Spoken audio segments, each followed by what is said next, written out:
भैरू सिंह जी की गवर्नमेंट बनी थी, चीफ मिनिस्टर बने थे, तो रूटीन के कार्यों में हम प्रोसिक्यूशन सैंक्शन के लिए गजेटेड ऑफिसर्स की जो सैंक्शन होती है वो मुख्यमंत्री देते हैं, तो उस पर्पज से हम मुख्यमंत्री कार्यालय में जाते थे।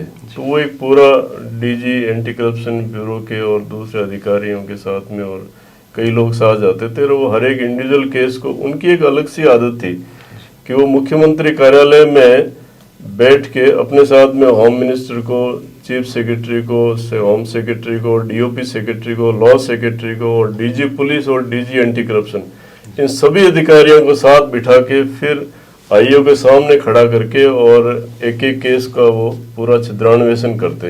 एफआईआर पढ़िए, उसका बयान पढ़िए, ये करिए। तो हम लोग बड़ी ज़बरदस्त उसकी तैयारी करके जाते और हमारे 2-3 दिन तक टेंशन रहता था कि सीएम के सामने इस तरह से पेश होना है, और उसके बाद वो सबसे सलाह करके फिर उस केस का वो डिसीजन लेते कि इसमें प्रोसिक्यूशन सैंक्शन जारी करनी है या नहीं करनी है, या फर्दर कोई इन्वेस्टिगेशन का पॉइंट हो तो वो खुद ही निकाल देते या इनमें से किसी को रेफर कर देते उस पॉइंट को लेकर। तो बड़ी तैयारी के साथ में हम लोग जाते थे।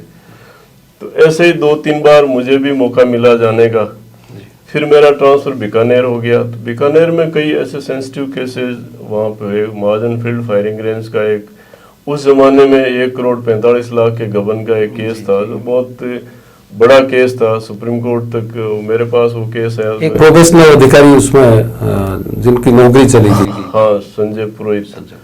तो उस केस में मैंने सुप्रीम कोर्ट तक उनकी बेल भी नहीं होने दी, जो भी अक्यूज थे उनकी, और काफ़ी चर्चा में था वो केस। तो उस केस की वजह से वो मुझे हो सकता है ज़्यादा जानने लग गए हों। बाकी मेरा कोई व्यक्तिगत उनसे कोई ताल्लुकात कभी नहीं था, नौकरी के अलावा किसी भी तरह का। तो जब आप एज एन इन्वेस्टिगेशन ऑफिसर जाते थे वहाँ, तो आपको लगता था कि जो उनका एक एक्सपीरियंस था पुलिस अधिकारी के तौर पर, वो भी कहीं कहीं काम आता था? वो तो हर जगह रिफ्लेक्ट होता था।